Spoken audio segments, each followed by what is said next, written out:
All right, streaming has started. The link is in the chat, and I'm audible clearly, and my screen is visible, right?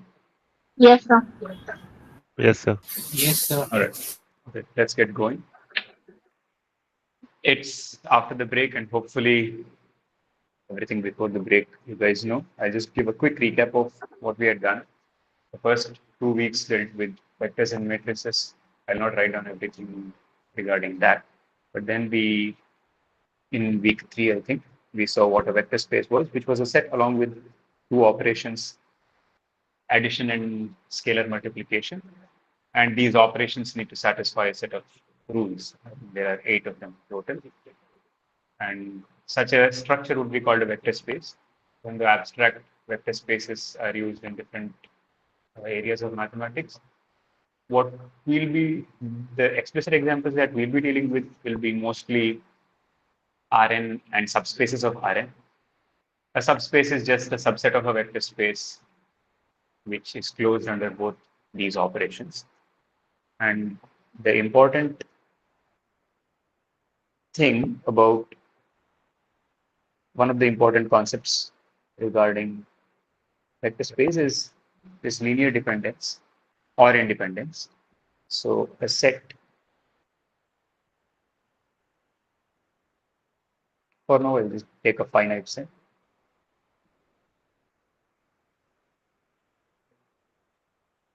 Is said to be, let me talk about linear independence. It's said to be linearly independent, which is what I use Li for. It is said to be linearly independent if any linear combination of the given set of vectors, which equates to 0, has only the 0 solution.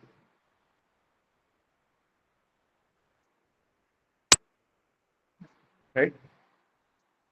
In other words, no vector can be written as a linear combination of the other vectors. So suppose you had a non-trivial solution. Then you could take the vector which has a coefficient, non-zero coefficient to one side and divide by that coefficient to get the expression of that vector in terms of the other vectors. Such a thing cannot happen is what we are saying when the given set is linearly independent. And I think this is where the content of week 3 stops. Is that right? Yes, sir. Yes. Linear Yes, sir. dependence. Yeah. Linear dependence and independence. So now that we have established what a vector space is, we have given additional structures, additional rules. What is one of the advantages that we get because of a linear structure is that all vectors can be expressed as a linear combination of a smaller set of vectors. What is that? We will see today. So let's start with an example. If I have, let's take the vector space to be R2 itself. And let me take the vector 1, 0 in R2. Now, what are all the possible linear combinations I can do for using just 1, 0? So what are the, using 1, 0 and vector space operations, what can I do? What are all the vectors that I can get? All A, comma A. It's not A, A because you have 1, A, comma 0, 0, right? sorry. Yes. Yeah. All the scalar So multiples of 1, comma 0. yeah, all the scalar multiples of 1, 0 is all you can do because if you add 1, 0 to 1, 0 itself, it again becomes a scalar multiple. So this is redundant. So we'll just take all possible scalar multiples. If you were to visualize this, you will get simply the x-axis, right? If you think of R2 as the xy plane, then what you get is just the x-axis.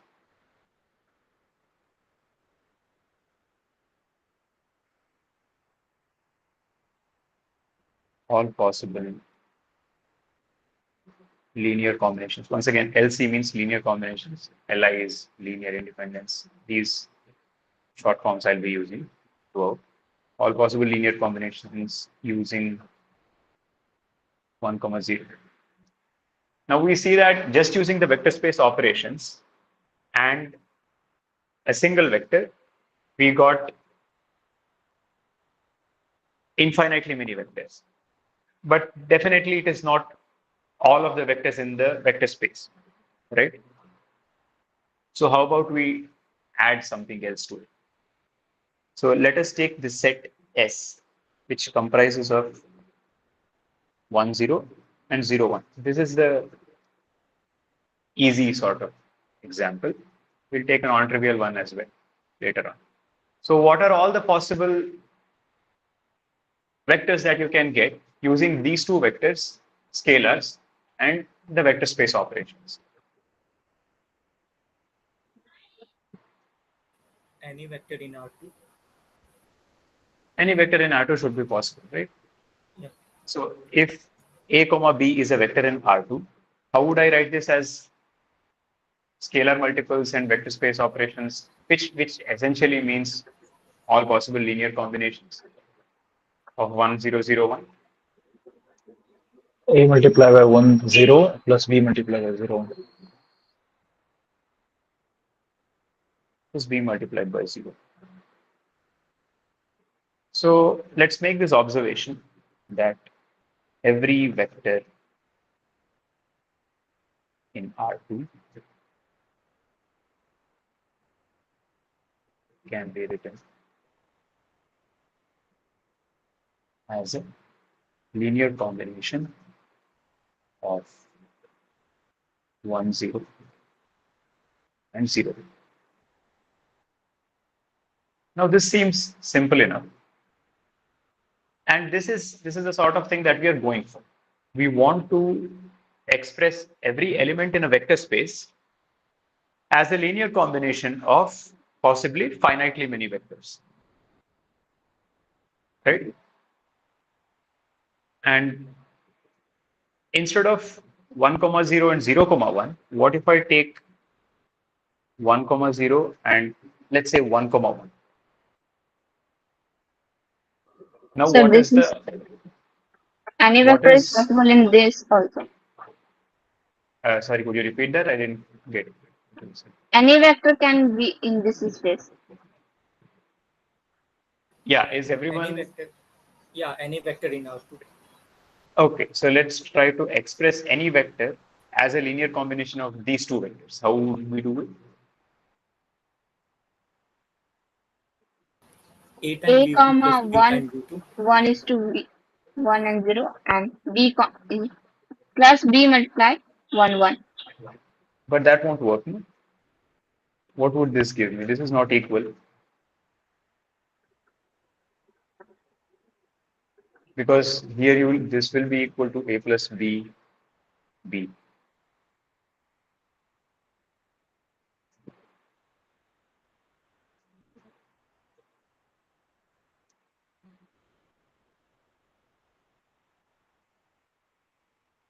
So it's not this, but what is it actually?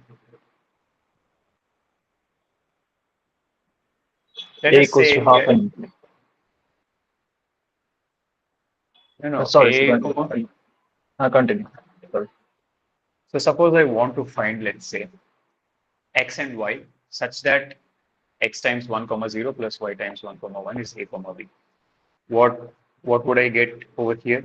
This is just x plus y comma y, right? Now I have to solve for x plus y is equal to A and y is equal to B. What is the solution to this system of equations? Because A, B is a constant, arbitrary but constant. X is equal to a minus b, y is equal to b. Yeah, x is equal to A minus B and y is equal to B. So this A comma B, any A comma B can be written as A minus B. Hi, hi. Hello, is there any doubt? Shut up. Okay, Zuki के साथ नहीं थी मैं class चल रही हूँ मेरी हाय बोलना है वो Vanshika, mute your mic, Vanshika.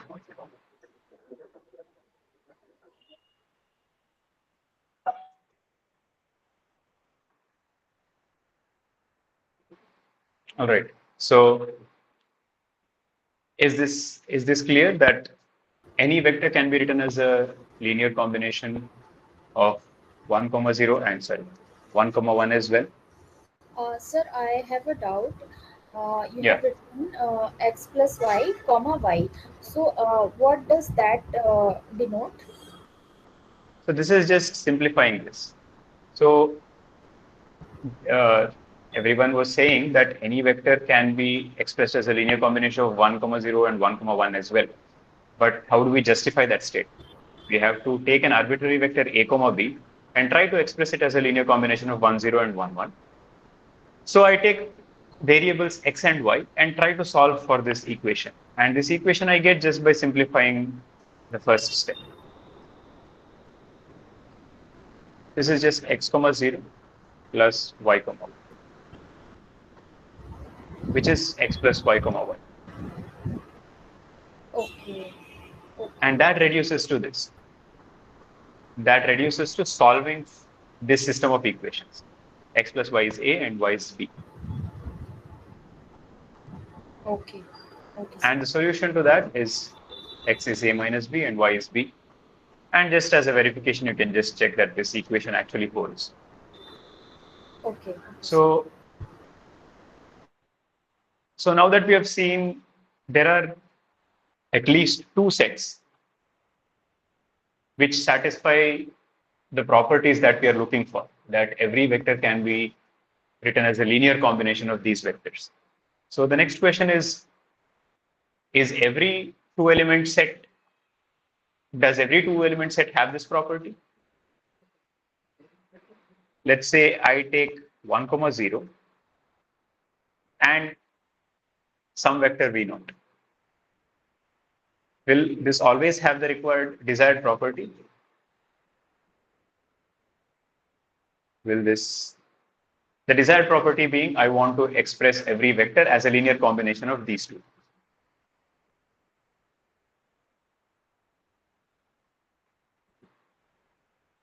Let me call it a basis without actually defining it yet. Just for now, So, think of a basis as something that can be used yeah, to express is everything. V is the linear independent of 1, comma 0.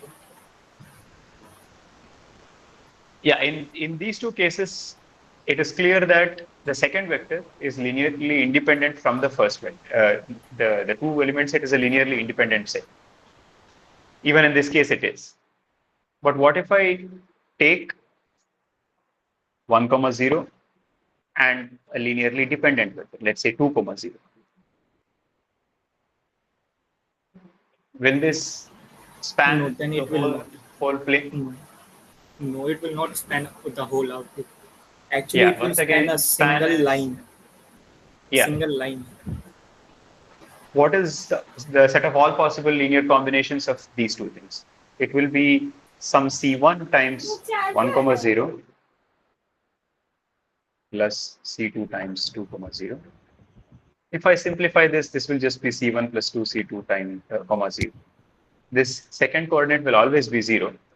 And once again, I'll get just the entire x-axis itself. And so adding this guy has not really changed anything. So Correct? the second vector is just a scalar version of first vector. It's a scalar multiple of this, so it does not really add anything. It is redundant in the pursuit of having vectors which can be used to express every other vector as a linear combination of these vectors. So there are two things I that we have a observed now. here. Yeah. So we are adding C1 plus 2C2, and then we are putting a comma wherein 0 is written without any combination. Yeah, this is C1 0 plus C2 0. No? C1 times 0 is just 0. And C2 times 0 is again 0. So it's just, if you want, you could do this. C1 0 plus C2 0. But what is that? This is just 0, right? Okay. Yes. So did you study, actually, I missed week 3. So did you study span in the week 3? We have not. I have not formally defined it. So now that is what I'll be doing. Okay. After a few more motivating examples, I'll get there. Right. So now this was in R2, where we saw that two vectors were enough. Now let's take 1, 0, 1 and 0, 1, 0 in R3. Now, can every vector be expressed as a linear combination of these two vectors? Yes, sir. Yeah, it can be. It can be. Yes, sir. I guess so. Okay, let's try. Can I write 0, 0, 1 as a linear combination of these two vectors?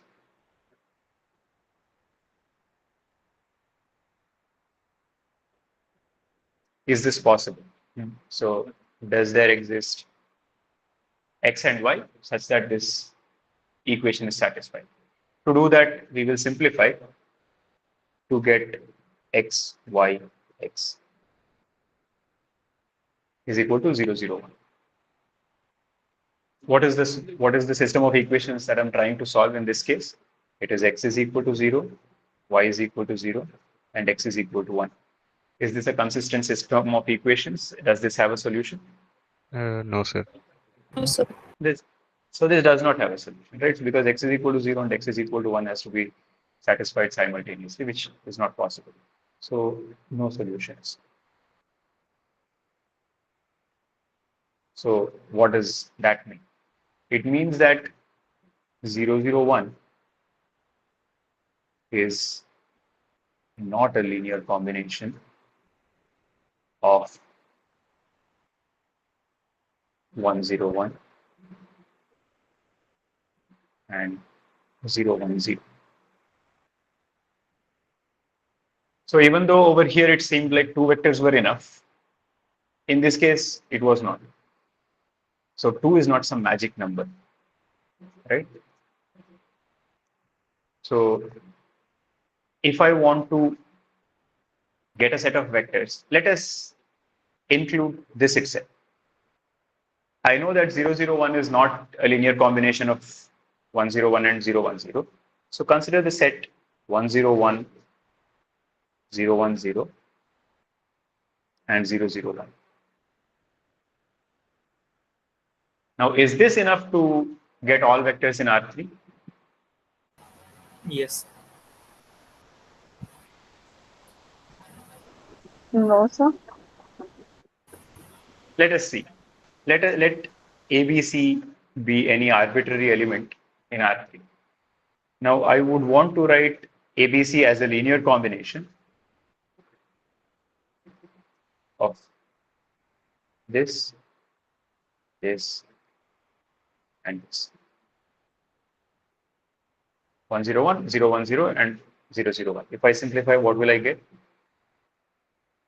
I'll get x, y, x plus z. Right? What is the system of equations that I need to solve? X is equal to A, y is equal to B, and x plus z is equal to C.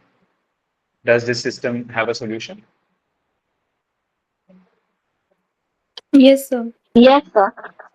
What is this? What is the solution? There will be C minus A. Yeah, so it's x is equal to A, y is equal to B, and z is equal to C minus A.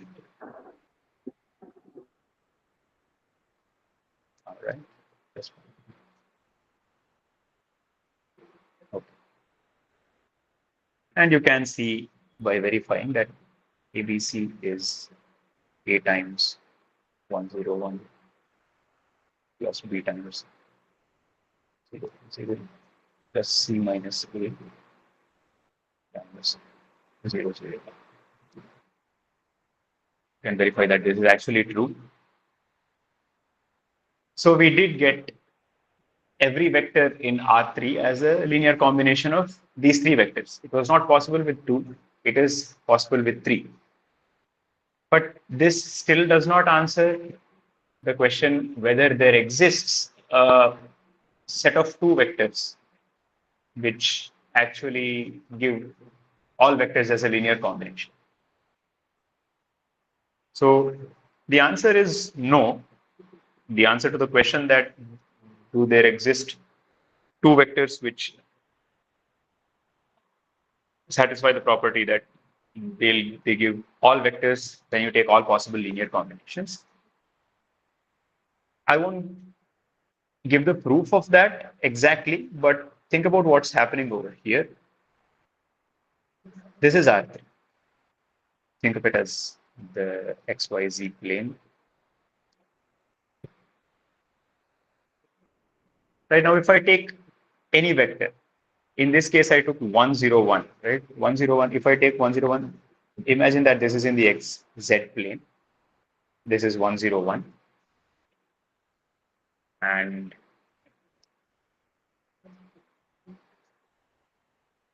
yeah, this is 1, 0, 1.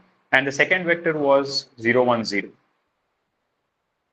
which is along the y-axis.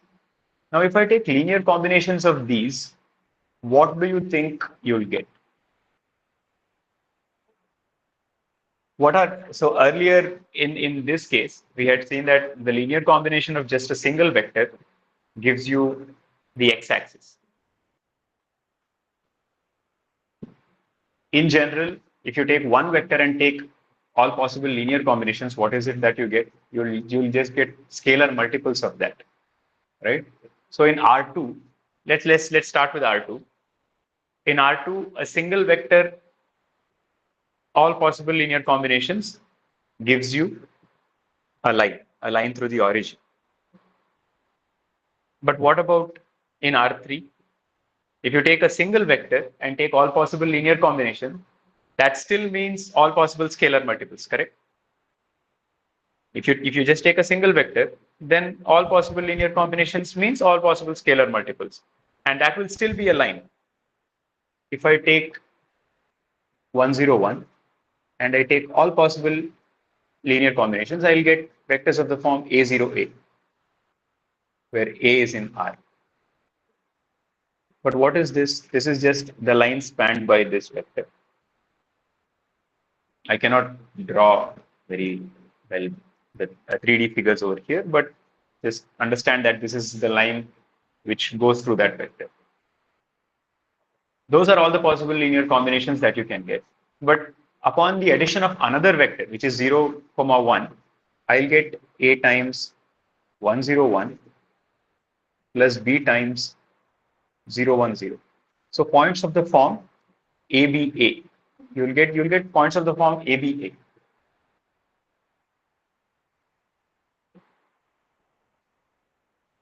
Do you know what the set of all points ABA, where A and B vary in R, represents? Plane through origin? Plane, yeah. It is a plane through the origin. Can you describe it in an equation? This particular one?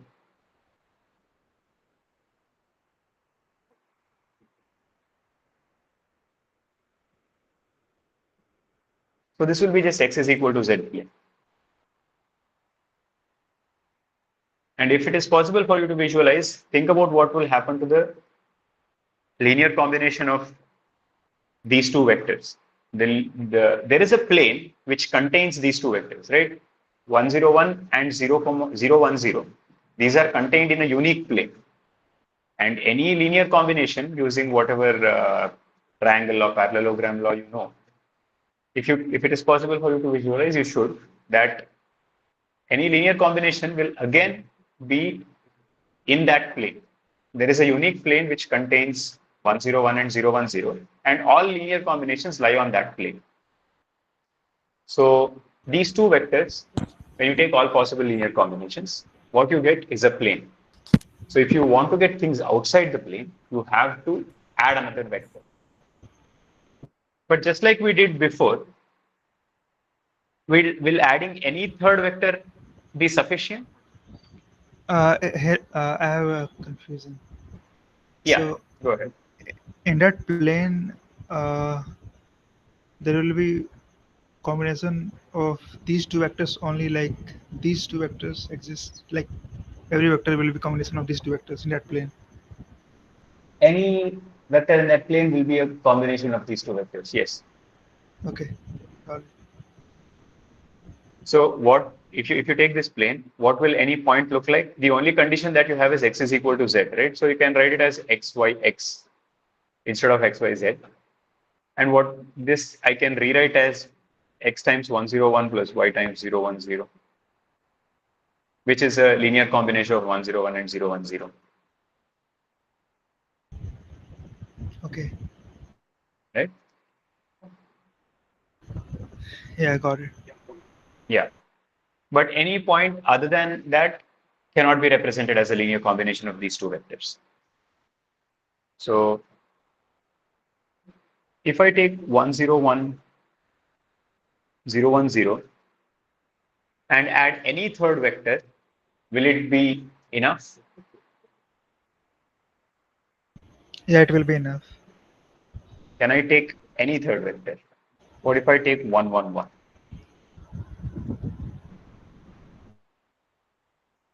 Will this have the property that it will give me any possible vector in R3? I guess so. Okay, let's do the same thing. Can 001 be written as x times 101 plus y times 010 plus z times 111? Can I express 001 as a linear combination of these three things? What is the simplified equation? You will get x plus z in the first thing, y plus z in the second, and x plus z in the second, in the last one. So what's the system of equations? We'll get x plus z is equal to 0, y plus z is equal to 0, and x plus z is It's equal to not 1. possible. Yeah, this is not possible, right? So there is something about this third vector that you have to verify so that our desired property is achieved, our desired property we get for this set. So last time, what did we avoid? If you remember, we started out with this vector 1 comma 0, and what is the vector that we added to it? What was the property of the vector that we added so as to ensure that all vectors can be got as linear combinations of these two Linear vectors? independence. Independence. Right? Linear independence that is why linear independence plays the main role over here. In this case, in the R2 case, what does linear independence mean? You just have to ensure that it's not a scalar multiple of another of the first vector. But in this case, we had a two-element set 101, 010. What I have to ensure for the third vector is that these three vectors together don't form a linearly independent set. Is this a linearly independent set? This three-element set? No. Can you quickly tell me why? Because the third vector is a combination of the first two. Yeah, can you give me the combination? The vector 1 plus vector 2. Yeah, it's just V3 is V2, V1 plus V2. So if you want to see it, so there is a linear combination of these three vectors which gives me the zero vector, a non-trivial linear combination of these. So it's not that I can add any vector over here. I have to add a vector such that the new set that you obtain is linearly independent. If it is linearly dependent, then that is actually extra. That doesn't contribute anything. So now let's actually go into the definition of the things that are required to formally define the property that we are looking for. What is that set called? So first we'll look at what is span of a set. Span of a subset in a vector space.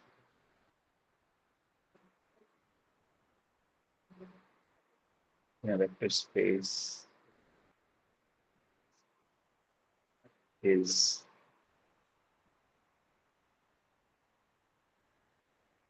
the set of all possible linear combinations of vectors in S.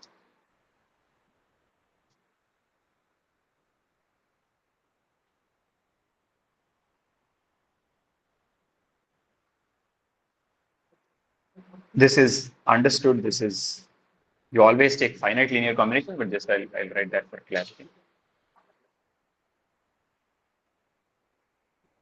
It's just some finite sum such that these are scalars and these are elements from S. So you take vectors in S, finitely many of them, and then you take any constants you want, you multiply it to them and then add them. So this is a linear combinations of elements in S. You take all possible linear combinations. This is what we were trying to do even in these examples, you see. So first we took just 1, 0. We took all possible linear combinations. We saw that it is just a line, in this case the x-axis. And then we took a 2-element set and we took all possible linear combinations. We found out that all vectors can be recovered this way. And the same exercise we did do. So what we want is a set for which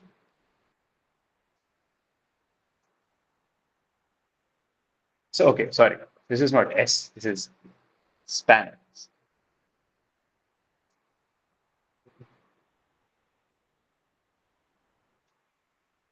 This is the desired property, right? I want a set of vectors such that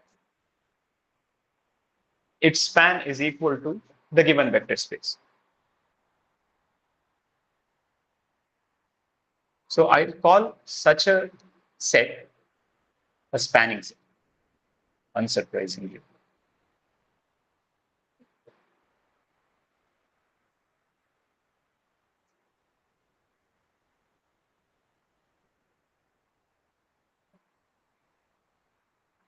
So we are looking for spanning sets. At the same time, what we saw in these two examples is that if I have a linearly dependent, okay, let me go step by step.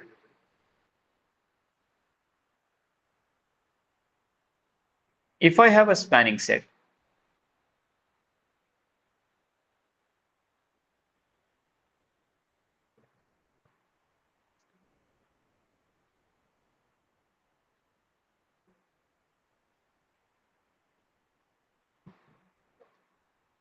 adding more elements, more vectors to it,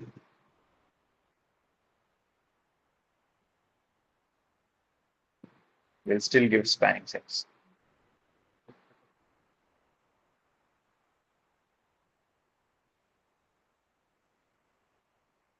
So what do I mean by this? Suppose I take this guy 1, 0, 1, 1. So is this a spanning set for R2? What had we seen earlier? Yes, sir. Yeah. Is this a spanning set for R2?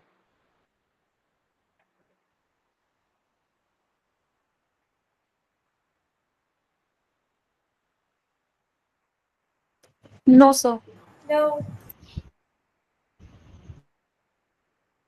It is still a spanning set, right? Can I not write any vector as a linear combination of vectors from here? Yes. It is a spanning set. But there was something undesirable about it that made you say no. What was, do you know what that is?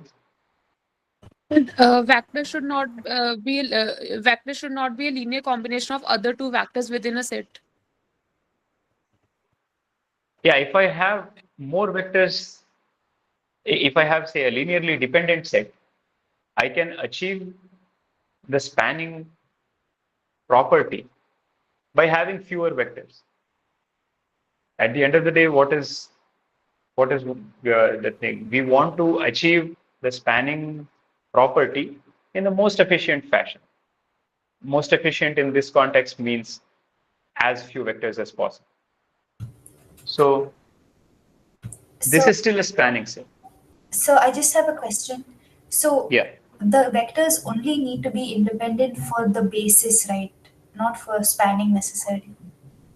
I have not said what's a basis. So Okay, when okay. I define that, maybe we'll take this question. Sets. S and S prime are both spanning sets.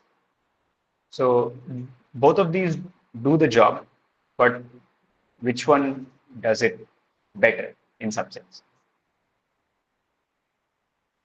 It is S because we are doing what we want to do in fewer vectors. Efficiency is doing more with less. So this spans everything just using two vectors. This guy is redundant. If you take any two guys, the other vector is redundant because it is already a linear combination of the given vectors, right? So I might as well not have this vector and I'll still be good. Or if you want this vector. So I got a question.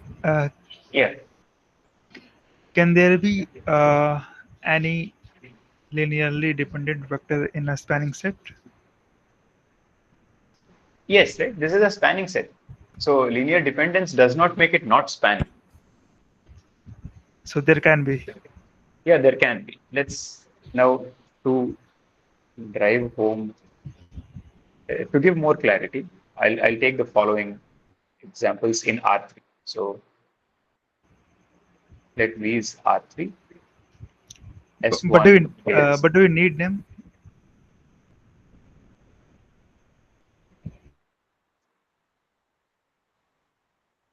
okay, it's something like this.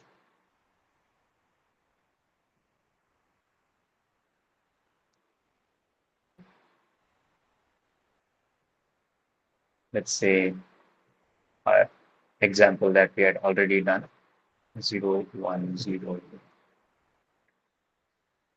What was it? 0, 0, 1.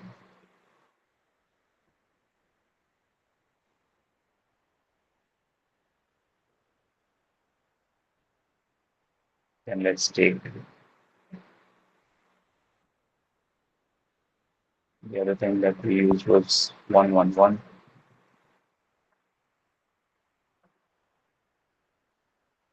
Let's take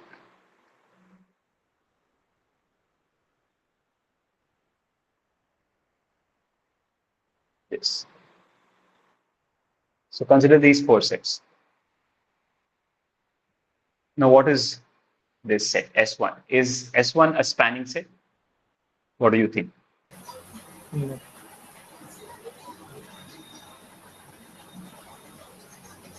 I don't exactly know which vector you can consider, but I'll tell you that this is not spanning.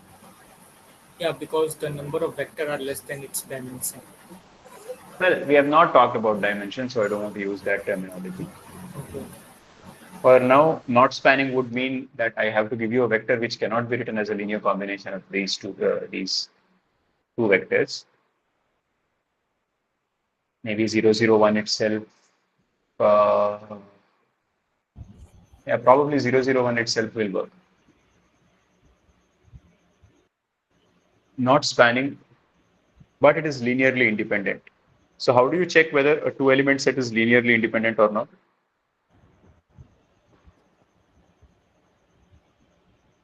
What does linear independence mean for two vectors? For two vectors. It is not a scalar multiple of it. Yeah. So is any vector a scalar multiple of the other in S1? No, sir. No. So it is linearly independent, but it is not spanning. What about S2?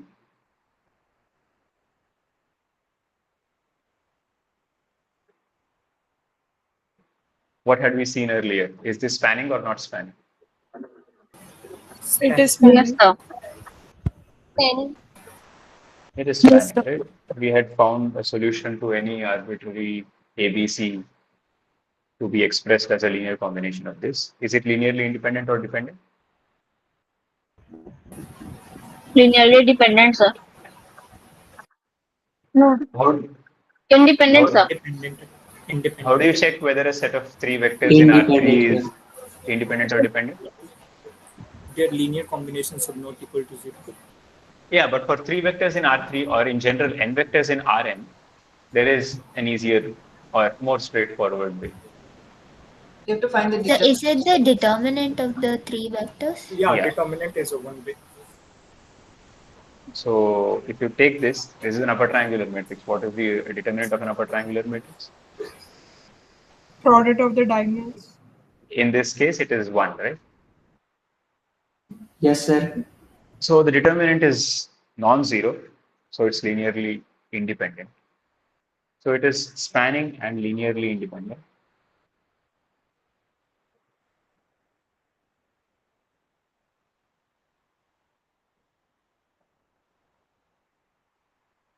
What about this guy? Spanning. Spanning and dependent. Linearly dependent. Spanning and linearly dependent? Yes, sir. Yes, sir. Linearly dependent. But what had we seen over here?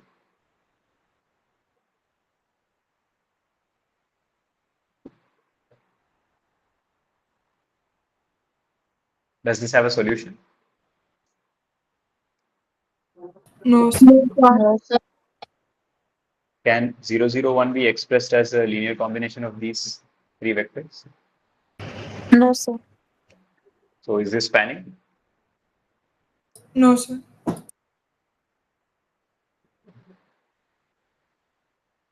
And finally, this guy.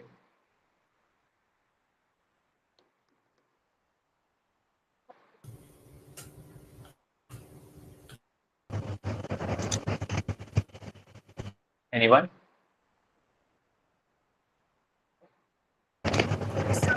It's Spanning because we can take a subset of this. Is So it it's- spanning or not?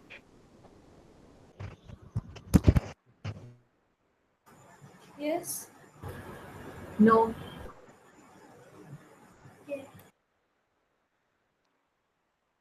So I'll write the answer. Linearly dependent. So it is actually spanning because if even if you just take these three, this is just elements of S2, right? If S2 itself spans, any superset of that will definitely span. Because if I want to express any vector as a linear combination of these four vectors, I might as well put the coefficient of this as 0 and express it as these three vectors if it is possible. So it is spanning. And it is linearly dependent because this plus this is this. V1 plus V2 is V3. So why is it spanning? Is it clear? Yes, sir. No. So can you Okay. explain the spanning part? I find it very confusing. No, sir. Okay. How So to if I want, how it is spanning, that is confusing. so Yeah, and my question to is, determine whether or not something is spanning, you have to solve a system of equations, which you can, in this case for S4, let's say, for S4, you do 101 plus y times 010 plus z times, okay, in this case I need another thing, I'll just call this guy t. So do there exist x, y, z and t such that this equation is satisfied for any arbitrary ABC is what you want to know. But just forget this for a moment, this part plus z 111, you assume that this is not there. What is this? X times this plus y times this plus t times this. This is a linear combination of elements from S2, right? Yeah. Now I can find x, y, and t such that any vector can be expressed as a linear combination, as in I can find x, y, and t such that x times 101 plus y times 010 plus t times 001 is ABC. For any ABC, I can find such a combination. So what we will do is, we will just put this as 0 and take the solution from there.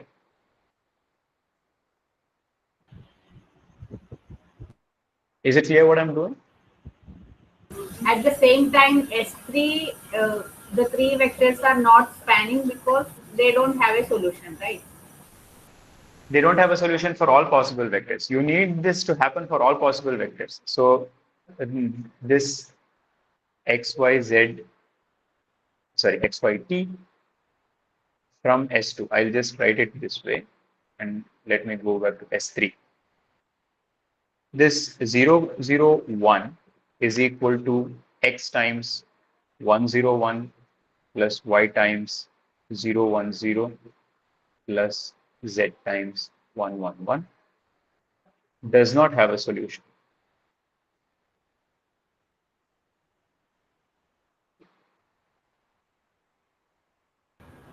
So that we had seen over here. for finding out, we will take an arbitrary vector A, B, C for checking this combination, spanning or not, right? Yes. So if you want to check if a given vector is in the span of the given set, you have to set up a system of equations like this. If you want to say that it is a spanning set, you have to somehow establish that a solution exists for any ABC, just like we did over here. So we did take an arbitrary ABC and tried to express it as a span of these three vectors. So how did we do it? We wrote ABC as x times 101 plus y times 010 plus z times 001. Set up the system of equations which gave us x is equal to a, y is equal to b, z is equal to c minus a. Now this works for any ABC. There is nothing special about 001 or anything. Irrespective of what ABC you take, this linear combination will give me any possible vector. But at the same time, in this case, we did see that 001 cannot be expressed. Now, how did I find the vector 001? How did I find the vector that could not be expressed? It's not, there's no algorithm to actually deduce it. But linear dependence will come to your rescue at that time. So once we discuss basis and all that, it will be easier. So the example you just showed right now, can you go back to that? This one? Yeah, y plus z and x plus z. How did you come at that? So it's just simplifying the first line. Okay. This would be x0x Okay, plus yeah. 0y0 plus zzz, right? Okay. And that Okay, is okay. just x. Yeah, now I That is get it. just Thank you. x plus z, y plus z, x plus z. X plus z has to be 0 and 1 at the same time. That cannot happen. Yes, thank you, sir. So we don't have any solutions. What does we don't have any solutions to this system of equations mean? It 0 means can't be that equal to 1. yeah, 0 can't be equal to 1. So the system does not have a solution. The system does not have a solution means that there do not exist x, y, z, which are the coefficients of the given vector such that the linear combination equates to 0, 0, 1. So this cannot be satisfied for any x, y, z. Sir, a doubt, sir. Yeah. Will there be any other vector other than 0, 0, 1 that can satisfy this linear combination condition, sir?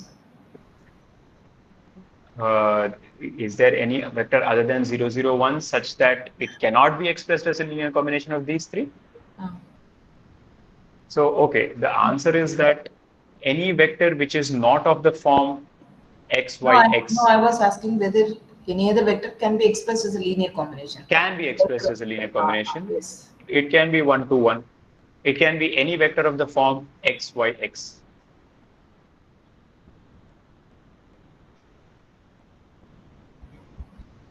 Do you see why? I can just write it as x times the first vector and y times the second vector, right? I could take whatever you want, -1, 3, -1. All of these vectors are possible. they can just be written as x times the first vector plus y times the second vector plus 0 times the third vector. Then can we say that it spans? It spans a plane. So it spans this, it spans exactly this plane. Why we took this 0, 0, 1 vector, sir? Because it is not in that plane. That I saw that it is not in the plane. So as soon as I have a v1, a v2, and a v3, and if v3 is dependent on v1 and v2, then when you take linear combinations of the three vectors v1, v2, v3, it is the same as the linear combination of v1 and v2. Okay. Okay. So yeah, let me explain that. So this example is, are all the properties clear? Why each set has the listed property?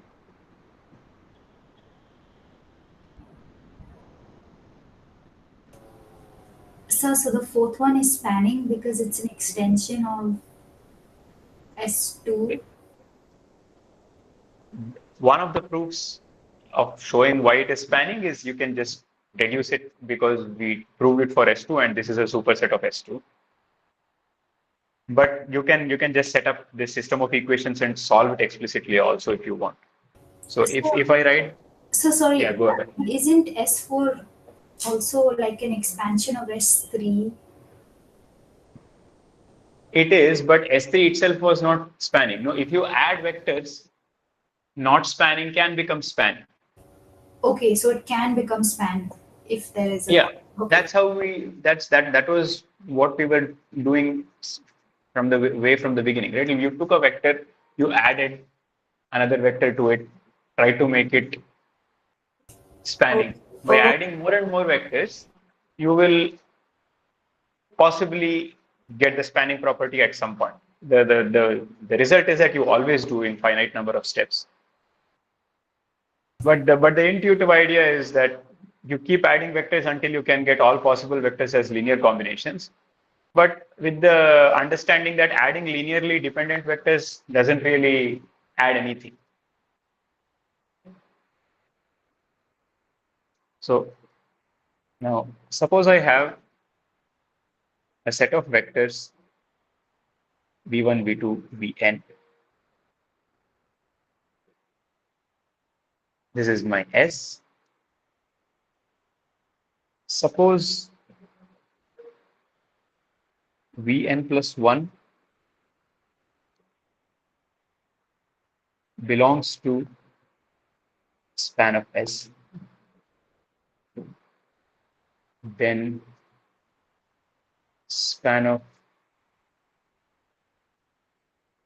if you understand this statement, I think many of the doubts will be clarified, is equal to span of S. So what is n plus 1? Okay. I take a set of n vectors, whatever, I'm not assuming anything about that set, a finite set of vectors, and I have the span of that set. Now I take a vector which is in the span of these vectors. It is, what does this mean? Can you tell it in terms of linear combinations? Vector n plus 1 is a linear combination of the vectors in... yeah, v1 up to vn. So vn plus 1 can be written as a linear combination. Span is what? It's a set of all possible linear combinations. So one of the linear combinations is actually vn plus 1. So now I take this new set, which is your original set of n vectors, along with this new vector. So does the span change? The result says that it does not. And it is not very difficult to, sorry? Yeah, it's same. Span doesn't. Yeah, the span is unaltered by addition of linearly dependent vectors or linear combinations of the given set. So that's what is happening over here also. See, v1, v2, and v3. v3 was a linear combination of v1 and v2. So span of v1, v2, v3 is the same as span of v1, v2. So adding this v3 did not change anything in the context of span. By the way, when you say linear combination, it means that addition of vectors. Linear combination is, if I have v1, v2, then any linear combination is av1 plus bv2. Or, sorry, you could give more familiar notation might be c1, v1, c2, v2. So it's addition or scalar multiplication. Yes. Okay. You can scalar multiply vectors and add them. That is all possible linear combinations. Now, since v3 is a linear combination of v1 and v2, adding v3 to the set containing v1, v2 does not change the span. Is that clear? Yeah. So that part is clear, that adding V3 does not change the span, but span exactly is not getting clear, sir. Could you please help? Span exactly of what? Of the set S. So, okay. What is the span of v1, v2 up to vn plus 1? It will be some linear combination. Any element over here will be some linear combination of up to n plus 1, right? Why, sir, n plus 1? So I'm taking an element over here, which by definition is linear combinations of vectors over here. There are n plus 1 vectors over here. Okay. Okay. Now I've taken an arbitrary element in the span of the bigger set. I can write that as the sum of the first n terms plus cn plus 1, vn plus 1. I've just written the last term separately. Now, what is my assumption on vn plus 1? That it is in the span of S, right? So what can I do? I can actually write vn plus 1 as a linear combination. I'll just use coefficients di. So this is I to 1 to n. If you're not following this entirely, it's fine. This is not, as long as you understand this result, it's okay. Adding linearly dependent vectors does not change the span. This is what you need to understand. But if you want to quickly see why, you can express the last vector as a linear combination of this, so which ultimately gives you a linear combination of just some coefficients times vi, where I goes from 1 to n, which is an element of span of S. So this is some linear combination of S. Even if you don't understand this part, it's not that important. Can you go back to the definition of span once again? So here you said that span, it's a subset of vector space where set of all Span of a subset S is possible. All possible linear combinations. Yes. Okay. So how do we get intuition of that? Like, how can we think about it? You can think about it in R2 and R3 as taking vectors and taking their linear combinations. What do you do when you take a vector and its linear combination in R2, for example? So you do this, and if say you add another vector, what are all possible linear combinations? It will be scales of this plus scales of this. By appropriately taking the scales, you can get any vector. Can you see that? Yeah. So if it is this vector and this vector, doesn't matter what linear combinations you take. If it is say 1, 0 and 2, 0, you will not get anything with a height, right? You'll not get 0, 1, stuff like that. But if you take 1, 0 and 1, 1, 1, 0 and 1, 1, for example, suppose I want to get this point, which is, let's say, minus 1, 1. How do I get that? You can do 0, 1 and I want this to be, 1. so it will be in this, and okay, we'll probably have to go somewhere over here. You can see that this is the linear combination of these two things at some level, right? Yeah. So that is how you may see linear combinations in R2 and R3. But if you want more details, we'll take it up at the end. This is not very relevant to. Okay, got it. We need to complete certain things. So let's go ahead with this. So once again, to understand where we are and to not forget the objective, is we need a finite set of vectors for which the linear combinations give you all possible vectors. Such a set we called a spanning set. And we want to do it in the minimum number of vectors. So what we see is that adding linearly dependent vectors does not change the span. So necessarily, we do need linearly independent vectors because adding linearly dependent vectors is redundant. So this brings us to what is the basis of a vector set, of a vector space.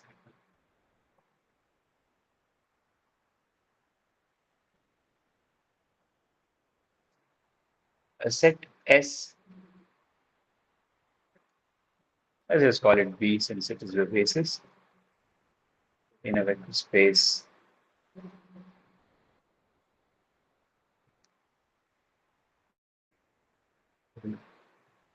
is said to be a basis if B is linearly independent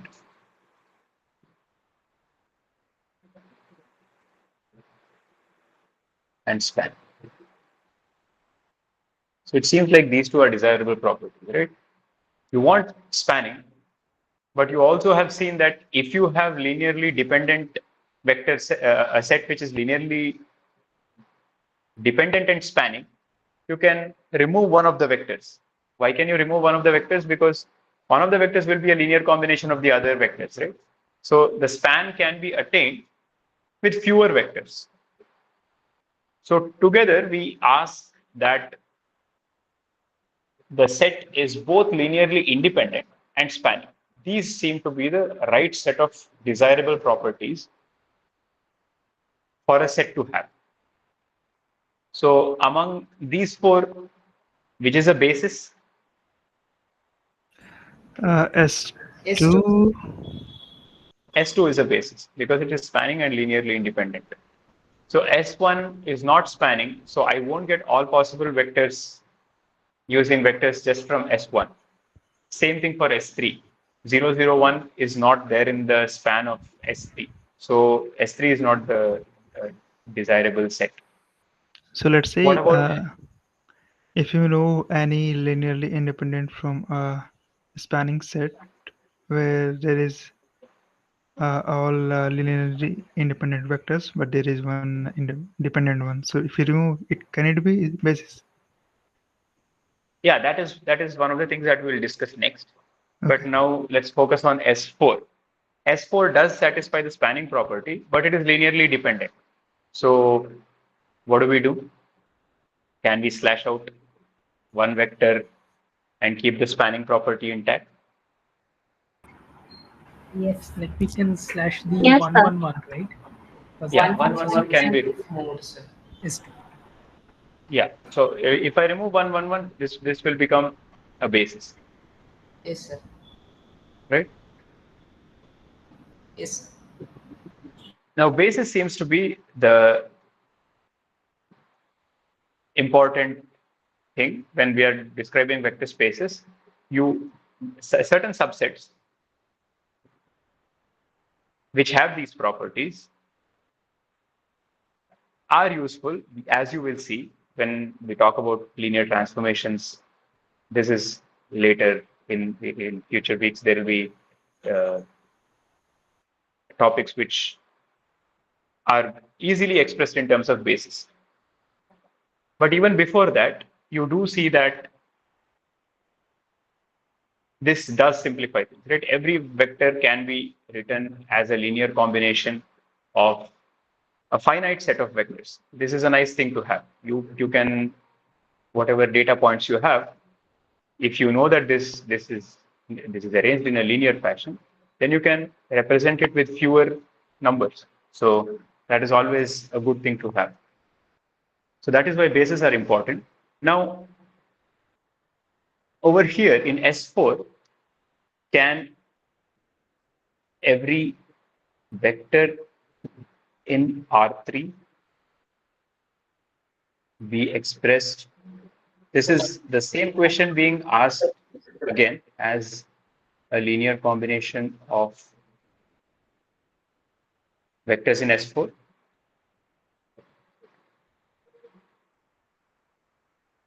What is the answer to this question?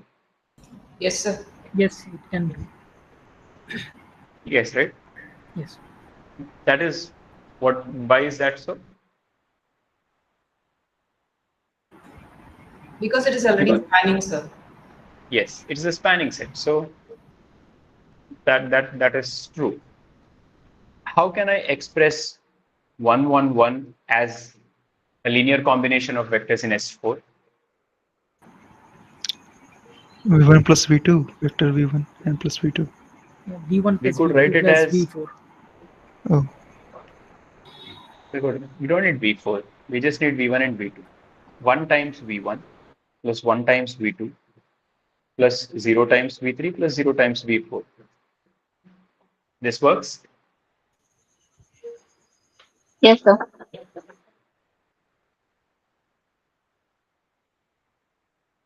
This works? Yes, sir. So there are many ways to express a vector. In fact, you can prove that there are infinitely many ways to express any given vector as a linear combination of vectors from here. Sir, you just erased. I did not understand what exactly it was denoting. So what I'm trying to say over here is, even though any vector can be written as a linear combination, this expression is not unique. I can write the same vector as a linear combination of the given vectors in S4 in two different ways. I have shown you two different ways. okay, but we can't write any linearly independent vector in terms of other vectors. What do you mean by a linearly independent vector? For example, this one, vector V1, 101. 101 can also be written as V3 minus V2, right? It can be written as Yeah, V3 minus V2, or it can be written as 1 times V1 plus 0 times V2 plus 0 times V3, 0 times V4.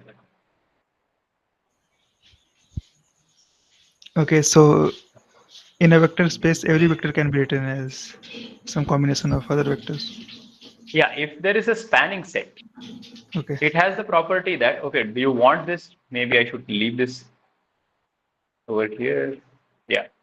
So in every, if you have a spanning set, by definition, any vector can be written as a linear combination of vectors from there.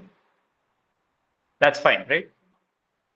But Yeah. when you go to a basis is more than a spanning set. It's a spanning set which is also linearly independent. So I'll just write this statement. Every vector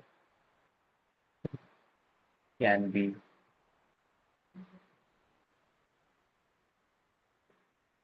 written as, okay, let me make both those statements as a linear combination of vectors from a spanning set.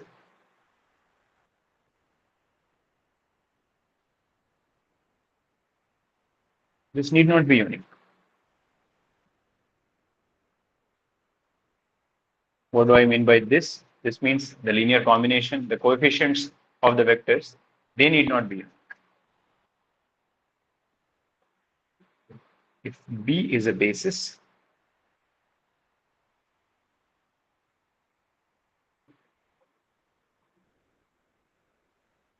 then sorry, every vector can be uniquely written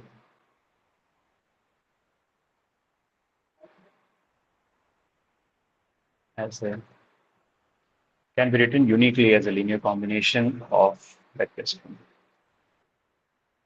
So could you please help once again with the basis part and how it can be uniquely written as a linear combination?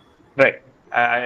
I'll not give the proof of this statement. The mathematical proof I'll not give, but I'll demonstrate what's happening. So over here, this example we have already seen this. Yeah. So here, this is a spanning linearly independent set, right? Are you convinced that this is a spanning linearly independent set? Yes, sir.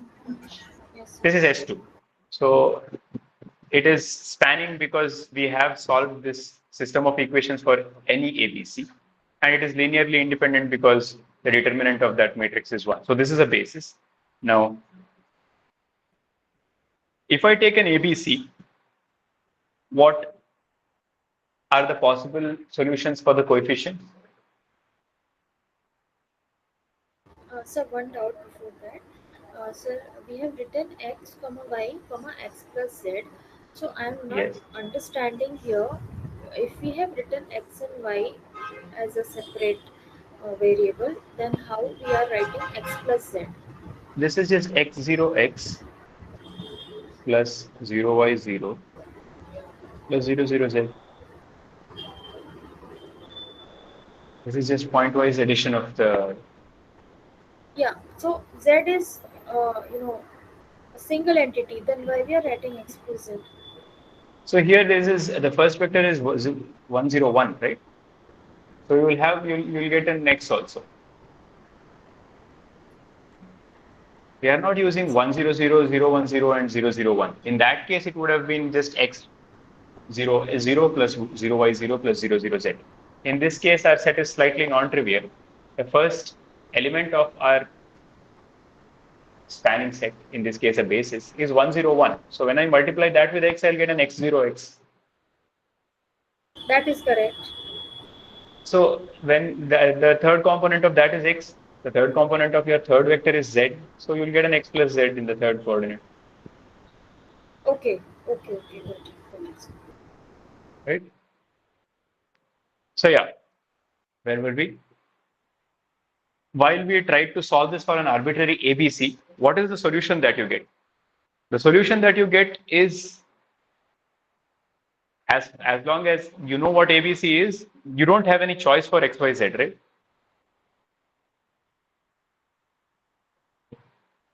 So how do I express 100 as a linear combination of, I'll call this guy V1, V2, V3 again.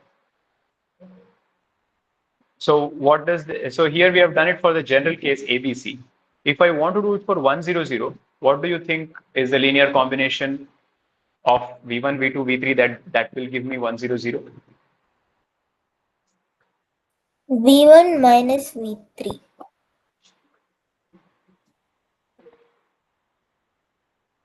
So your x will be 1, b will be, y will be 0, and z will be -1. So it is V1 minus V3. And is there any other possible linear combination? This solution tells you that there isn't, right? X is forced to be A, Y is forced to be B, and Z is forced to be C minus A.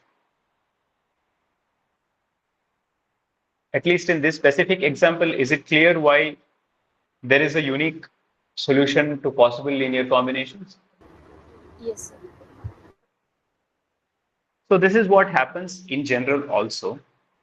So another glimpse to why this uniqueness happens is that whenever you are trying to solve something like vector is a linear combination of A, or let's call it C1 V1 plus C2 V2 plus C3 V3. How would you find this C1, C2, C3? You will write this V1, V2, and V3, and then you will get a system of equations where the variables are C1, C2, C3. This is what you're trying to determine. Now, if V1, V2, V3 are linearly independent vectors in R3, let's say it's this equation is in R3. What is the coefficient matrix that you will get? 0, 0, 0, sir. No, the coefficient matrix of this system of equations. So if I am given, if I give you a vector ABC, that has to be, this is a fixed vector. Okay, this is a fixed vector, and v1, v2, v3 are linearly independent vectors in R3. And I'm trying to express ABC as a linear combination of v1, v2, v3.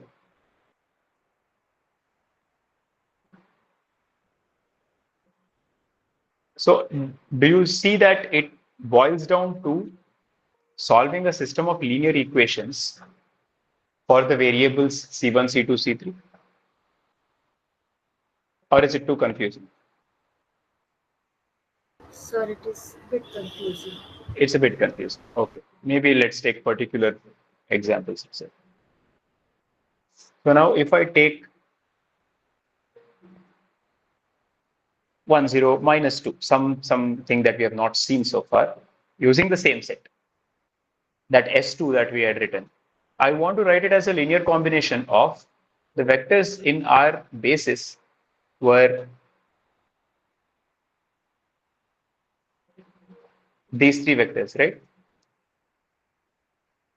1, 0, 1, 0, 1, 0, and 0, 0, 1. These were the vectors in S2, correct? Yes, sir. Yes. Yeah. Now, how do I find the coefficients such that the linear combination gives me this? I'll take C1 times this, C2 times this, and C3 times this, and I will formulate a system of equations and try to solve it. What is the system of equations in this case? It is C1 plus 0 C2. I'll just write it as 0 C2. It's just C1 plus C1 is equal to this, but 0 C1 plus C2 plus 0 C3 and C1 plus 0 C2 plus C3. And the constant vector in this case is 1, 0, minus 2. So this is a system of equations for which what is the coefficient matrix? 1, 0, 0, 0, 1, 0, 1, 0, 1. Now, do you understand the more general statement that if I have to find the coefficients such that any vector is expressed as a linear combination of a given set of vectors, it boils down to formulating an appropriate system of linear equations. Is this statement clear? Yes, sir.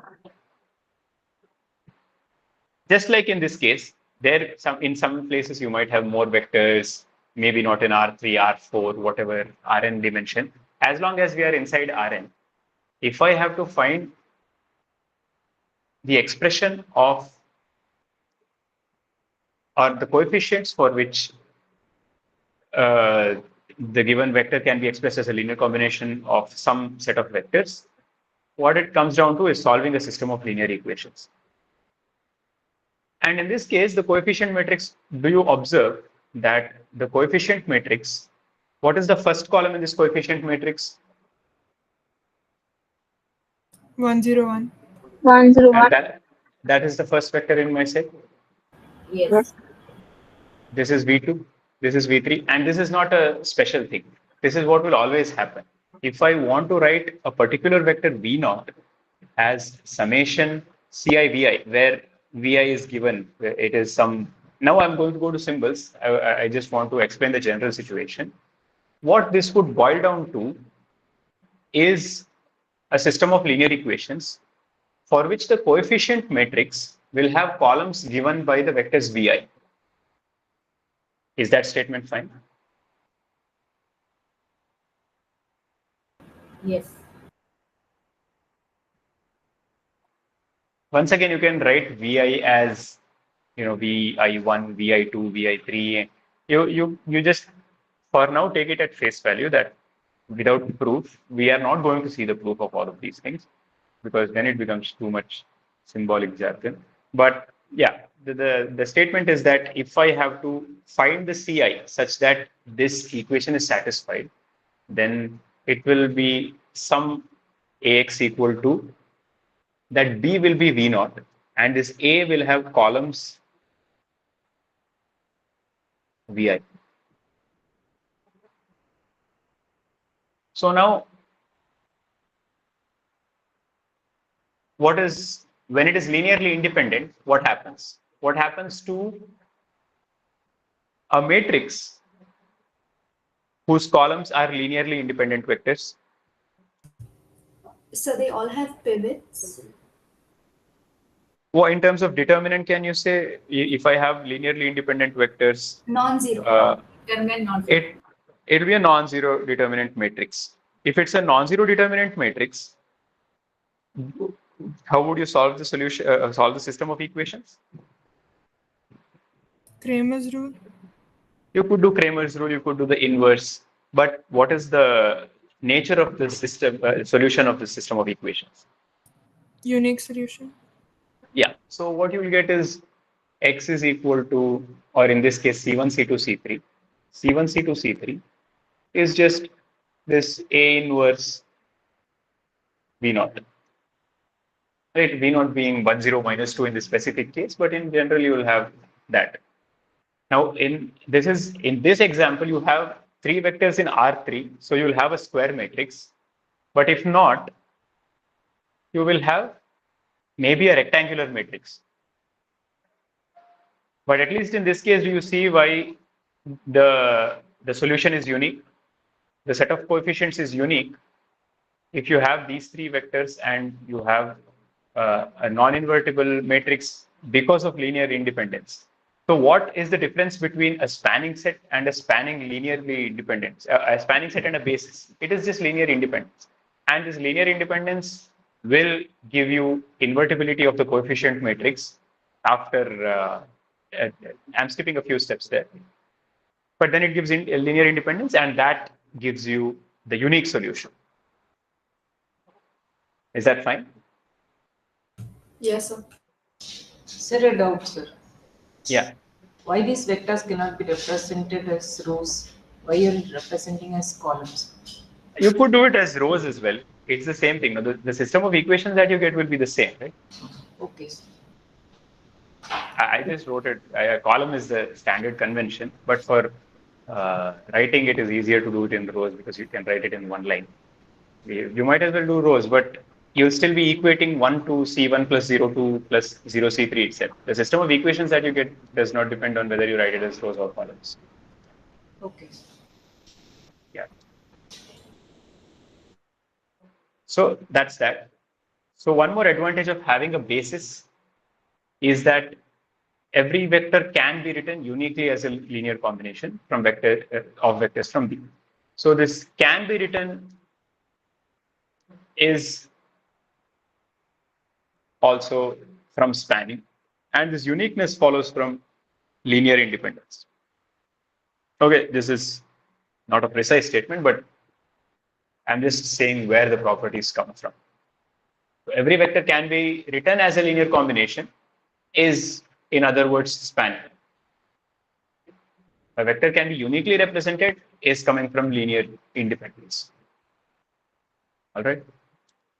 So that is another advantage of the basis. Now that we know what a basis is, how do we find basis? That is the next part of the thing. Now you might wonder, why do we need algorithms or methods to find basis? So if I have Rn, what is the basis for Rn? Can you come up with the basis for Rn? 1, 0, 0, 0, 1, 0, and so on. Yeah. So let me call this vector Ei as it is 0 everywhere except for the ith entry. Only the ith entry is 1, everything else is 0. Now, if E1 could start with 0 and all that I'm not going to write more explicitly than this. Now, E1, E2, En is a basis. for Rn. How do we see that? Can you see that even E to En is a basis for Rn? Yes, sir. Yes, sir. Can someone quickly explain why? Spans the whole set and has all linearly independent elements. Yeah, so tell me why it spans. Can you tell me why it spans?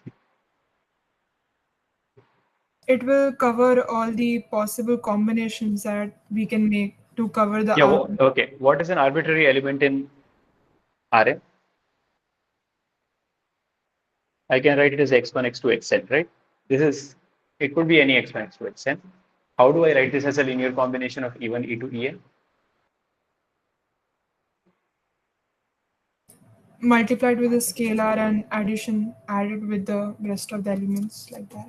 That will It's be like x1, E1 A1 plus E1 plus x2. E2 plus A2 AN EN. Yeah, here it is x1, x2, xn. So I'll just take x1, E1 plus x2, E2 plus xn, En. What would this be? This would just be x1, 0, 0, 0. The second one would be 0, x2, 0, 0, 0. So on, 0, 0, x3, 0, 0, 0. And what is the last term over here? You get 0, 0, 0, 0, xn. So that is equal to this, right? Yes, sir. So every vector can be written as a linear combination of E1 up to En. And why is it linearly independent?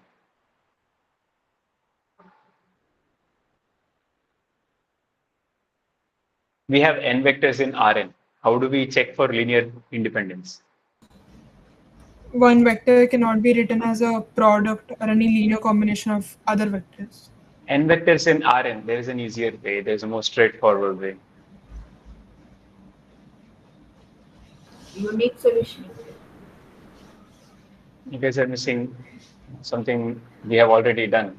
When all these vectors are represented in a matrix form, we'll be getting a diagonal matrix. So, Yeah, you'll get something more than a diagonal matrix. yeah. Scalar matrix? And the determinant will not be equal to 0. It is a scalar matrix. It's even more than a scalar matrix. Sorry, identity matrix, I mean. Yeah. So if I put this as these vectors as rows or columns in a matrix, what do I get? I get this. That's the first row. The second row is this. The third row is this, and so on up to this. What is the determinant of this? 1. So if I have n vectors in Rn, to determine linear independence, I just need to construct the matrix and take the determinant, right? Yes, sir. Yeah. So is that enough to conclude that it is linearly independent and hence a basis? Sir, I did not understand the line how we got this. Linear independence? No, the next one, the next line where you have written spanning. After spanning, that this is linear independence. So you didn't understand how we proved that this is linearly independent? Entirely, the concept is not clear to me, this part. Okay, so in linear independence there is this fact. So recall n vectors in Rn, whatever this n may be, are linearly independent if and only if the matrix formed by these vectors as columns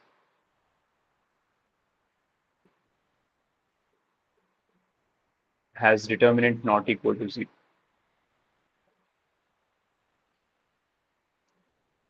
So for example, if you have these vectors, the same thing, we just keep using the same thing. How did we say that this is linearly independent? We can put this, right? 1, 0, 1, 0, 1, 0, 0, 0, 1. I formed a matrix with these vectors as the rows. What is the determinant of this? 1. 1. So it's non-singular. So these are linearly independent. But the other thing that we did, I don't know, S3 or whatever we called it, I don't remember exactly. Let's take this for example. What is the determinant of 1, 0, 1, 0, 1, 0, 1, 1, 1? 0, sir. This has to be 0 because if you expand along second row, you'll see that it will be just 1 minus 1. But this is n vectors in Rn. Remember that. Only then you'll get a square matrix, and then you can use the determinant to test linear independence. So in this case, I'm checking for this set, right? E1, E2, En. So these are called the standard basis vectors. So this is called standard ith basis vector.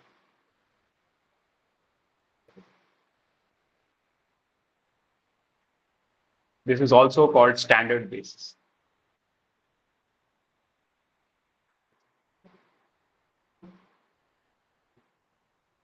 All right.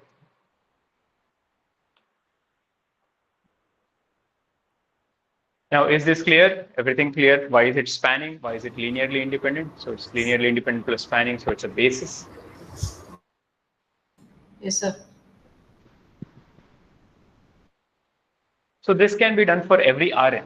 So if we have a standard basis for every Rn, then what is the problem? The problem is that not all vector spaces will be Rn, right? Suppose I have the vector space, which is given by x, y, z, such that x plus 2y minus z is equal to 0. First of all, is this a vector space?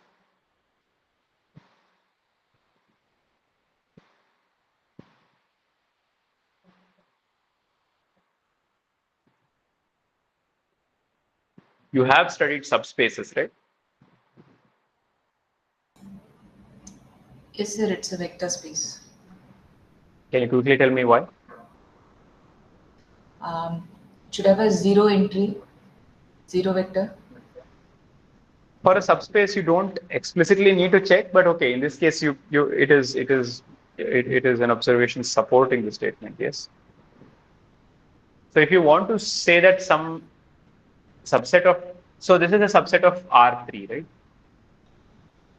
Now, when is the subset of R3 a subspace? Or in general, what are the two conditions that you need to check for a vector subspace? Close under addition and scalar multiplication. Yeah. So is that satisfied?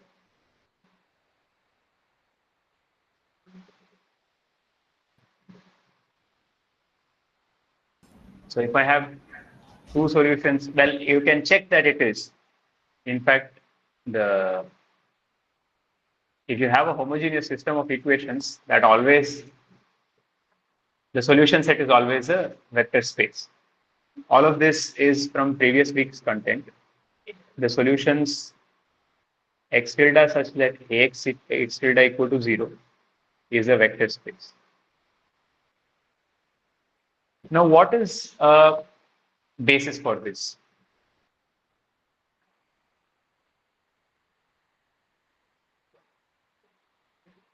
Can we use the standard basis for this?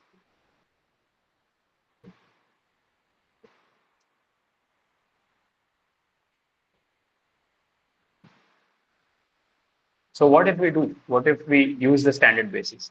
What is E1? 1, 0, 0. First of all, the first standard basis vector itself, is it an element of the vector space?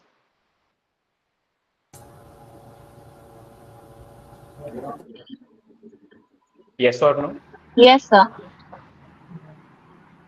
Does it satisfy the equation x plus 2y minus z is equal to 0? No. No, sir. Yeah. So E1 itself does not belong to V. So you cannot use the standard basis because the standard basis vectors may not, in this case, none of the standard basis vectors are actually in the vector space themselves. So how do I find basis for this?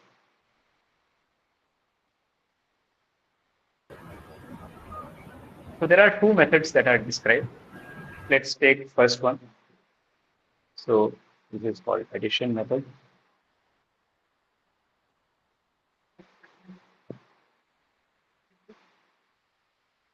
You start out with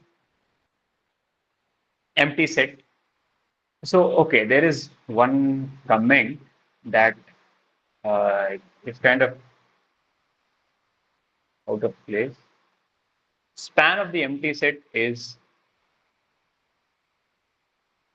so what is span of empty set?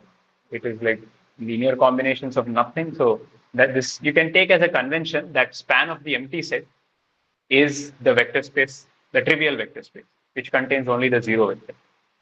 Okay, so now you start out with the empty set. What is the span of the empty set? As we just said, it is just the trivial vector space. Is our vector space trivial? Is it vector space that we started out with? Is that trivial? Yes. This is not a trivial vector space. No, are there no non-trivial elements on this? Okay, give me an example of an element which is there in V. Of course, 0, 0, 0 is there. Don't tell me 0, 0, 0. Give me some other element which is there in V.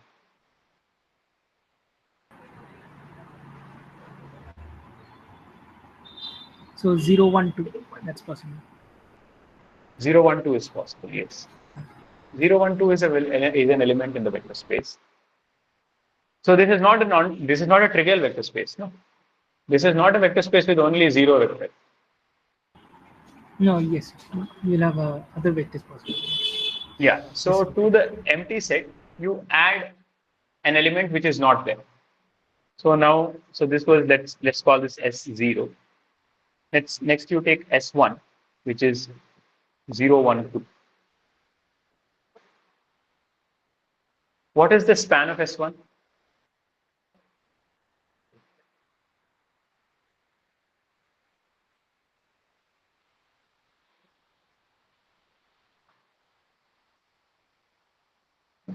Anyone? 0, 1, 2, and 0, 0, 0. So recall what is the definition of span? It is all possible linear combinations using 0, 1, 2. Meaning, I will get for a one element set. What does it mean to say all possible linear combinations?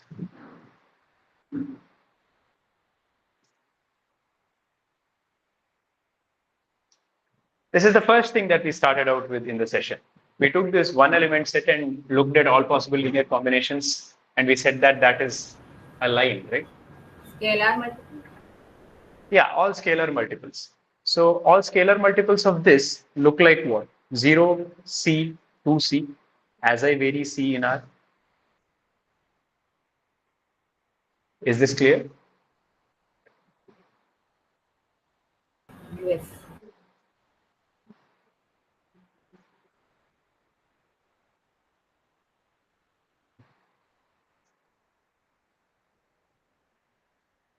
Is this okay? Is this part okay? Yes. Okay. So now we have a set S1, and the span of that set is elements of the form 0C, 2C. Does that cover all the elements in the vector space V?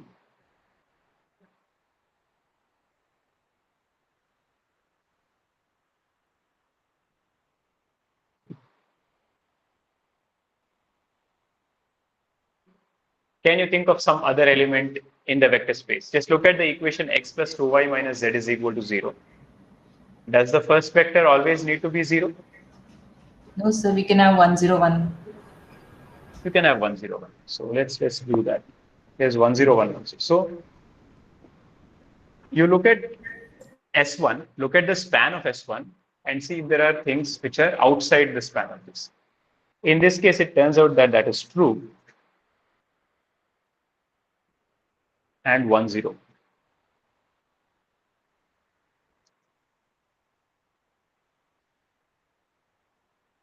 Now, what is span of S2? At least just using this fact that it is the set of all possible linear combinations. I will write this as 0 or C2, C1, 2C1 plus C2. I've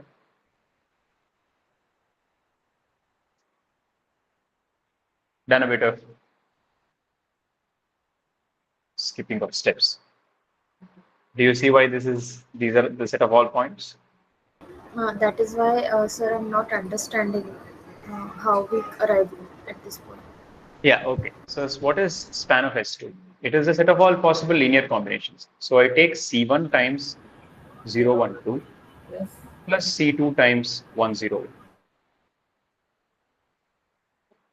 What does that give me? Yeah. Got it. Right. Uh, Now, is this equal to the vector space V? Or are there elements which are not of this form?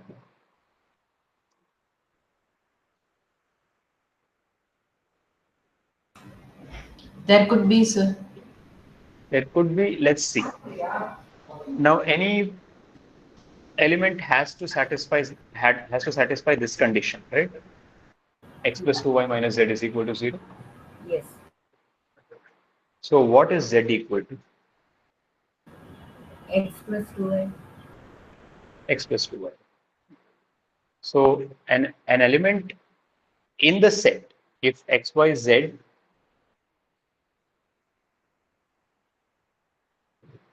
belongs to V, can be written as x, y, X plus 2y. x plus 2. So is that not all of these guys? It is C2, C1, C2 plus 2, C1. It's the same as x, Yes, y, it x is. plus 2. So even over here, C1, C2 varies in R. Even over here, x, y are arbitrary real numbers. So all elements in the vector space are in this span, and all elements in this span are in the vector space. So we have found a two-vector set such that the span of that set is actually the given vector space. So this is called the addition method, where you start out with the empty set, keep adding vectors. Now you don't add any random vectors. So the first vector you can kind of get for free. You just add any vector and you'll be fine. But the second vector that you add, if you have to add, if at the first step itself you find that the span is equal to the vector space, then you're done. If you have to add a second vector, you have to make sure that it does not form a linearly dependent set, because we are going for a basis. You see, you need it to be spanning as well as linearly independent. So you need it to be linearly independent. So you take something that is not a scalar multiple of the first vector, then you get a two vector set. In this case, you saw that the two vector set is actually equal to the span, is actually equal to the vector space. If not, in cases that it is not, you have to add another vector, but you can't add any arbitrary vector. These are all points that we discussed in particular examples way in the beginning. Addition of vectors, you should make sure that the set that you form is not a linearly dependent set, which means that the vector that you add should not be in the linear combination of the first two vectors. And so on. You have to keep doing this until you get a basis. So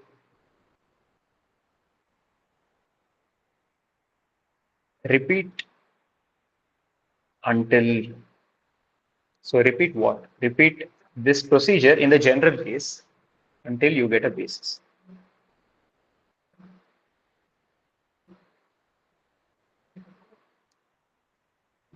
Now, once again, this is not a very well-defined algorithm, because at every step you have to check if the span is equal to this thing, and there is not a step-by-step algorithm to do that as well. You have to verify. And the other thing is the deletion method, which is you start out with a spanning set and delete vectors, something like we have done over here.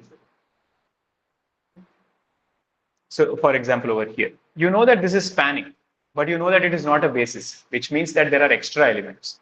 So here you try to, then we said that we could remove this and still get a spanning set, but now it is a linearly dependent set. So take, for example, let's say x-axis or maybe xy plane. XY plane in R3. So what would points in the XY plane look like?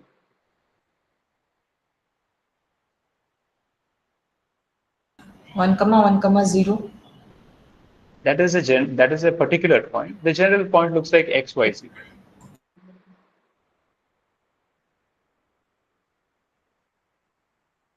Right now,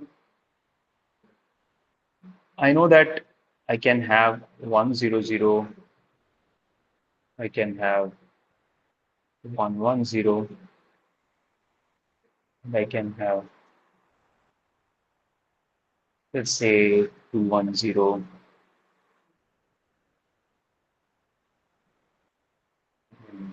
Let's say 3, 3, 0.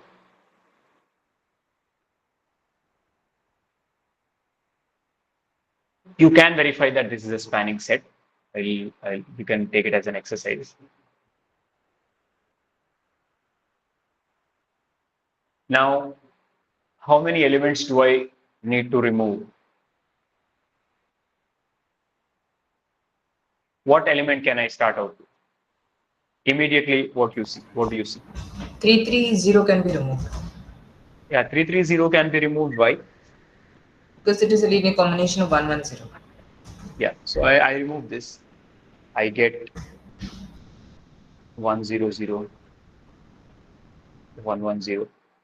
So this is my vector space for which I'm trying to find a basis. I start out with a spanning set. Let me call it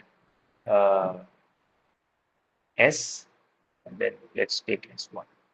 S1 is the set that is obtained after removing the last element. I remove the last element because it is a scalar multiple. More generally, what you have to remove is things which are linearly dependent.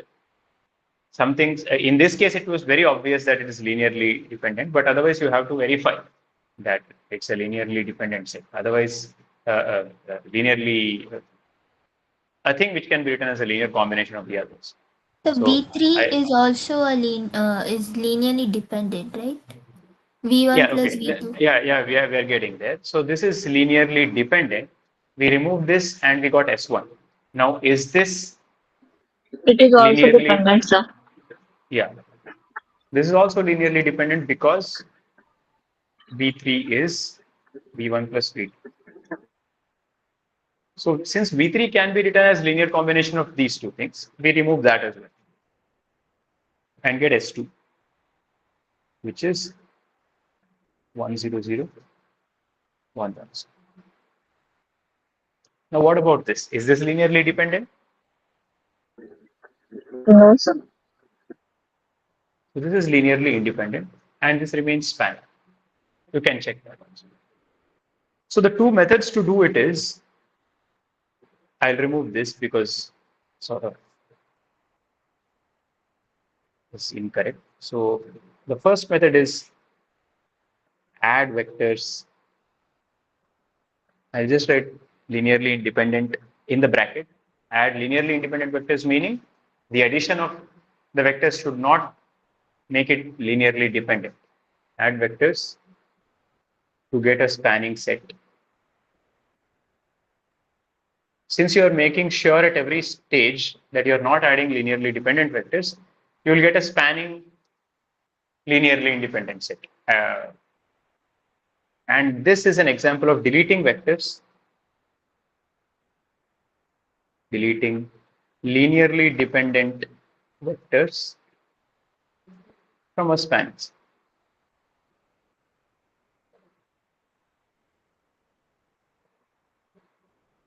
So once again, there are two methods. You either start out with the empty set, keep adding vectors which are linearly independent until you can add no more, or until you get a spanning set. Or you keep deleting linearly dependent vectors. You start out with a huge set, which you know that is spanning, and then somehow in the problem statement you already have that it is spanning. Then you remove vectors which are linearly dependent. So this point is important, that you have to remove specific vectors. You have to verify that they can be written as a linear combination of the previous ones. So for example, in this S, if I remove, let's say, this and this, 100 and 210, what I'll be left with is not a spanning set. It will be 110 and 330. It will still be linearly dependent. So what vector you remove is important. All right. So these are the two ways of obtaining a basis. Now there are some facts about bases that I wanted to cover in this session, but yeah, maybe I'll state it and take it up in the next session. I'll give us a little bit more details. Any of the following conditions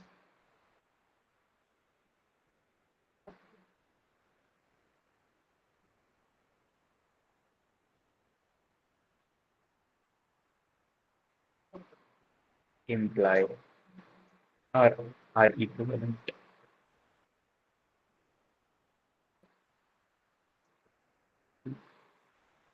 B being a basis.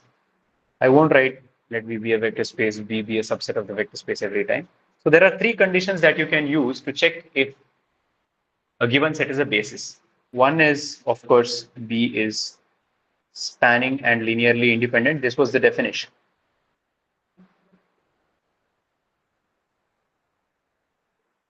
B is minimal spanning.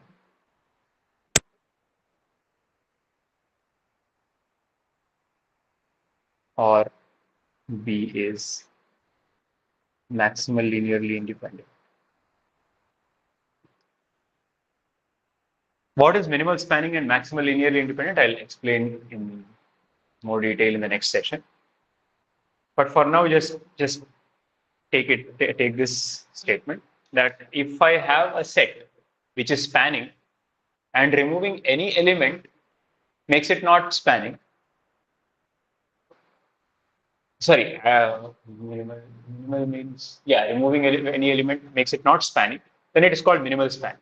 Similarly, if I have a linearly independent set and adding any vector makes it linearly dependent, then it is called maximal linearly independent. For a demonstration of that, if I take this set 1011, can I add a vector v3 such that this 3-element set is linearly independent? No, sir. Why is that? These two elements are enough to span. Yeah, since these two elements are enough to span, v3 will be a linear combination of v1 and v2, whatever v3 is.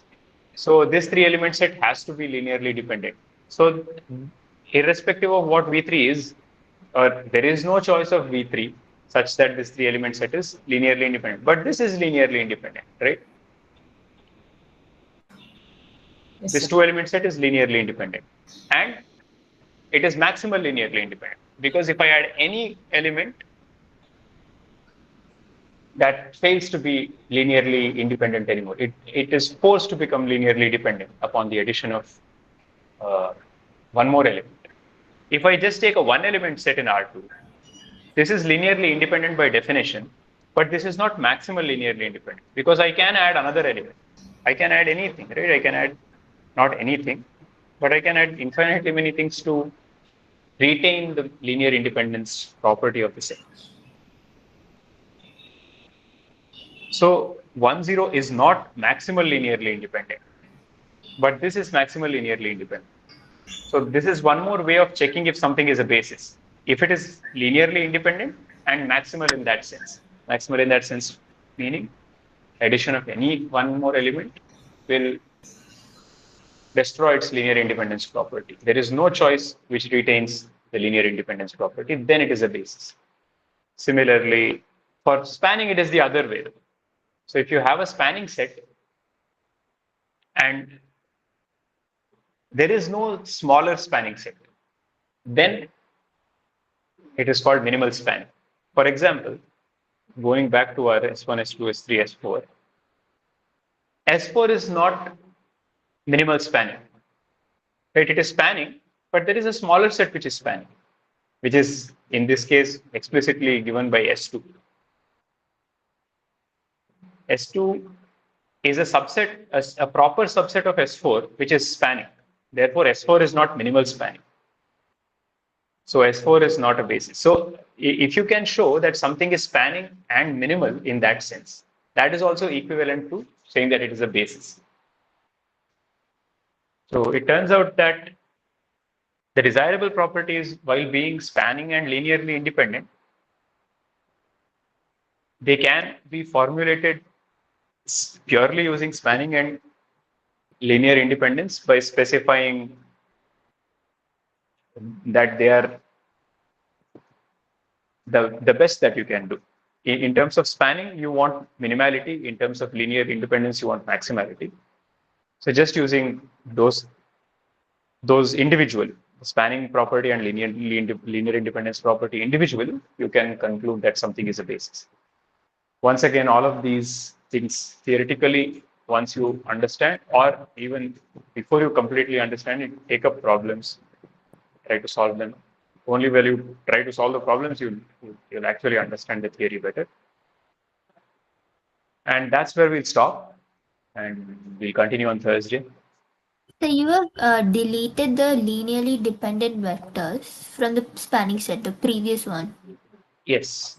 Why have you done that?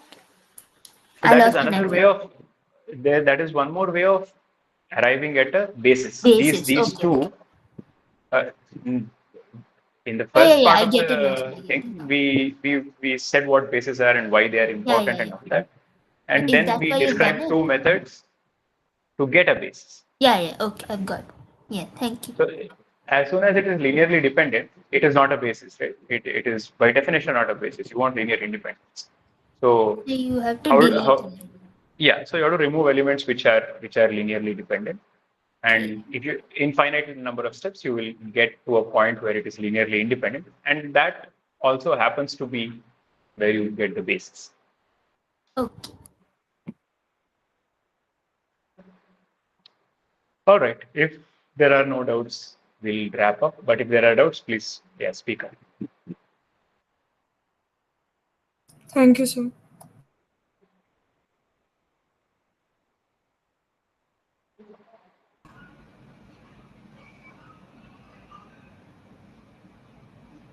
Thank you, sir.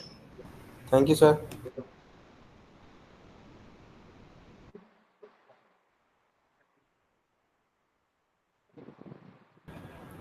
Thank you.